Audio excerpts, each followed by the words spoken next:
UATAS itu hanya ada di seputaran Jawa saja. Lanjut. Assalamualaikum warahmatullahi wabarakatuh. Apa kabar teman-teman semuanya? Semoga semua dalam keadaan sehat walafiat ya. Diberikan kesehatan, kelancaran, serta kemudahan dalam segala urusan apapun itu. Hari ini semangat kita makin kita kuat mental. Oke teman-teman, kali ini saya akan membahas tentang SAH 2026 ini semua pinjol harus ada di isi lapangan. Nah, seperti apa itu informasinya? Kita akan bahas secara tuntas. Tapi sebelumnya saya harapkan kalian semuanya sudah subscribe channel ini agar channel ini terus berkembang dan dapat memberikan informasi terbaik buat kalian yang galbay. Oke teman-teman, ini dia buat kalian.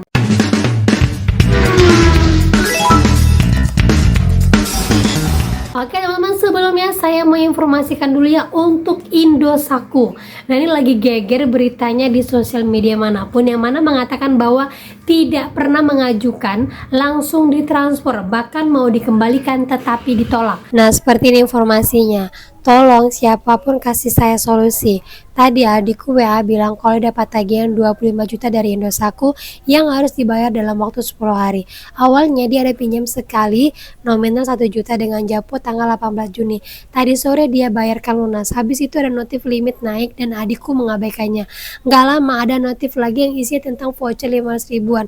Adikku buka itu notif dan malah larinya ke pengajuan. Gak disangka-sangka malah masuk notif tagihan beruntun 3 juta, 5 juta, 5 juta, dan 5 juta lagi.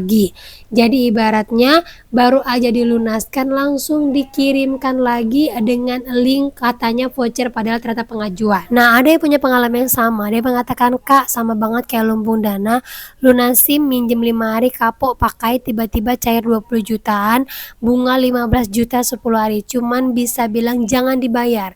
Email ke OJK sama API minta mediasi sampai bisa bayar pokok. Tapi sebelum itu siapin mental karena pasti H-3 diteror. Kalau aku sampai dikirimin orderan fiktif ke kantor suami sama rumah sampai mobil box 10 orang dan akhirnya enggak ada yang aku bayar. Padahal udah niat balikin pokoknya dari awal dan terima laporan." Nah, ada yang mengatakan seperti ini. Adikku juga gini, Kamal nominal lebih gede 42 juta tiba-tiba ditransfer. Padahal nggak ada klik pinjaman. Tahu-tahu pas cek aplikasi ada pinjaman 50 juta. Ada aku langsung balikin uangnya. Tapi ada bunganya 17 juta yang harus mulai dibayar Agustus nanti. Ini aja masih bingung harus gimana nantinya. Dan terlihat di semua review dari aplikasinya mengatakan sebenarnya cepet cairnya tapi bunganya di awal gede banget, terus pas pelunasan tiba-tiba masuk lagi rekening 3 juta padahal saya nggak mengajukan atau meminjam, jadi saya harus bayar lagi mana dalam waktu dekat. Aneh sekali aplikasi ini. Ternyata bukan 1-2 review tapi banyak sekali, dan sayangnya sampai hari ini belum ada tindakan dari OJK mengenai pencairan yang tidak pernah diajukan seperti ini. Nah, itu dia teman-teman ya, kasus sebelumnya itu terjadi di lumbung dana. Banyak yang komentar bahkan OJK tidak bisa mengeluarkan mandatnya untuk lumbung dana, padahal sudah banyak sekali di tag-tag sama teman-teman tentang lumbung dana ini dan OJK. Dan sekarang terjadi lagi di Rupiah Cepat, seolah-olah bahwa praktik seperti ini adalah legal. Nah, untuk yang seperti ini cara mengatasinya sangat-sangat gampang. Yang pertama, kalian wajib galbay. Saya tahu pasti kalian memikirkan bagaimana dengan si OJK. Saya mau kerja, nanti sulit, saya mau pengajuan ini. Tetapi kalau kalian tidak galbay, praktik seperti ini akan terus berjalan.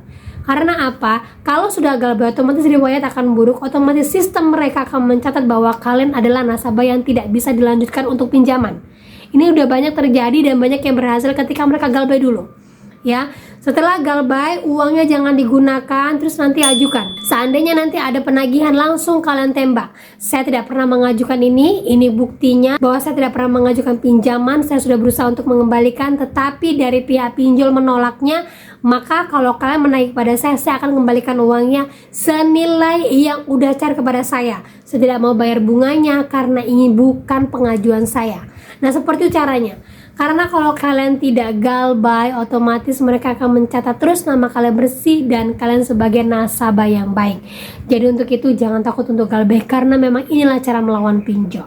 Yuk teman-teman ya. Dan lagi lanjut seperti yang baru-baru ini banyak diberitakan, yang mana seluruh OJK di semua provinsi, bukan OJK pusat ya, Berarti mandat ini bisa jadi dari OJK pusat. Cuman yang berlaku saat ini adalah OJK semua provinsi, baik itu di Batam, baik itu ada di Jawa, Kalimantan, segala macamnya. Semua sekarang sedang membunyikan yang namanya alarm kredit macet. Karena apa? Yang pertama itu adalah ekonomi sedang melemah di seluruh Indonesia. Yang kedua, penggunaan pinjol adalah yang tertinggi dari semua elemen. Kemudian yang ketiga, hilangnya mata pencarian sehingga banyak orang yang harus memutuskan untuk gagal bayar. Untuk itu, semua elemen dari pinjol-pinjol provinsi menekankan mereka waspada yang terjadinya gagal bayar. Untuk itu, mereka sekarang saat ini sudah bekerja sama dengan semua pinjol menerapkan bahwa wajib adanya penggunaan DC lapangan untuk seluruh wilayah. Nah, berikut provinsi tertinggi untuk gagal bayar pinjol. Yang pertama itu adalah Jakarta, kemudian NTB, Jogja, Jawa Barat, dan Jawa Tengah. Luar biasa ya, NTB paling tinggi nomor 2 di Indonesia. Lanjut itu Lampung, Sumatera Barat, dan Sumatera Selatan. Dengan posisi tertinggi itu adalah Lampung. Kemudian itu adalah Kalimantan, ada Kalimantan Timur, Kalimantan Selatan, Kalimantan Barat, Kalimantan Tengah, dan Kalimantan Utara. Dengan posisi tertinggi itu adalah Kalimantan Timur. Yang terakhir itu adalah Sulawesi, yaitu Sulawesi Selatan tertinggi, kemudian Sulawesi Utara, Sulawesi Tengah, Gorontalo, dan Sulawesi Barat. Dan Papua sendiri itu adalah yang tertinggi di Papua Tengah. Nah, itulah semua provinsi yang paling banyak galbay. Nah, itu dia teman-teman. Jadi di sini saya sudah kelompokkan beberapa yang saat ini sudah ada DC lapangan di seluruh wilayah. Ya, bukan hanya di daerah Jabodetabek, ada sih sebagian Jabodetabek, ada juga yang di luar. Tetapi kalau yang di luar itu masih sangat random, dan saya akan updatekan lagi buat kalian terkait dengan pemberitaan seperti ini, apalagi ekonomi yang sedang tidak baik-baik saja. Yang pertama itu adalah aku laku. Sudah tahu pasti aku laku menyeluruh. Jadi jangan kaget, Mbak, aku di Palembang mau galbay aku laku, ada nggak DC lapangannya? Saya jawab ada DC lapangannya. Harus update kalau kalian menggunakan pinjol, karena kalau terjadi gagal bayar kan sudah tahu, oh daerah saya ada DC lapangan. Nah, seperti itulah orang-orang yang berhasil melewati masa-masa ketika dia galbay. Itu yang pertama. Yang kedua itu Kredivo, ada di seluruh Indonesia.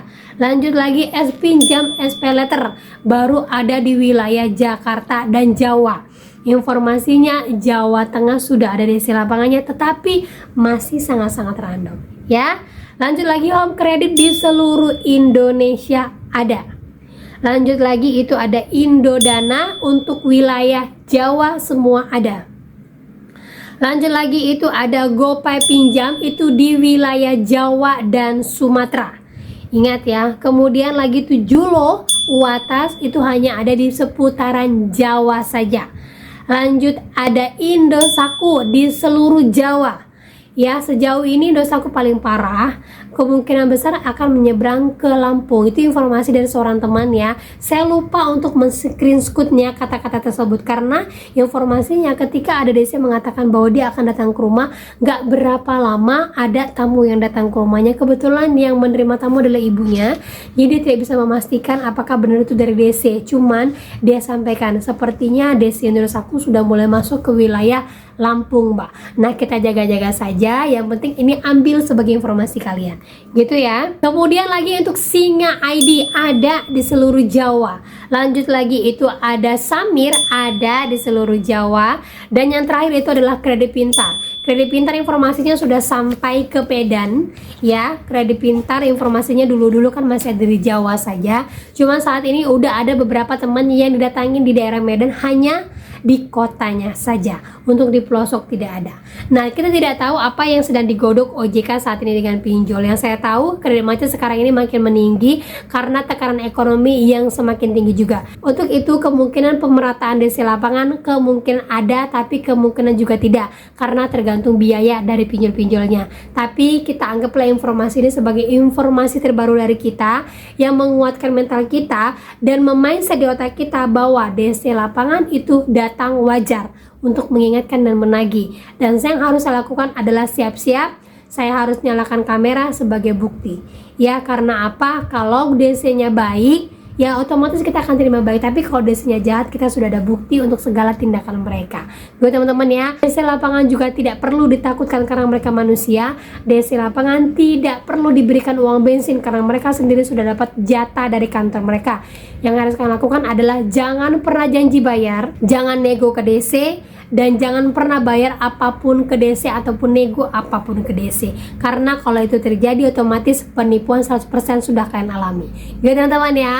Nah oke, itu dia informasi yang bisa saya sampaikan buat kalian. Semoga informasi ini menjadi mood booster, semangat baru, kuat mental, dan kata saya ucapkan Assalamualaikum warahmatullahi wabarakatuh.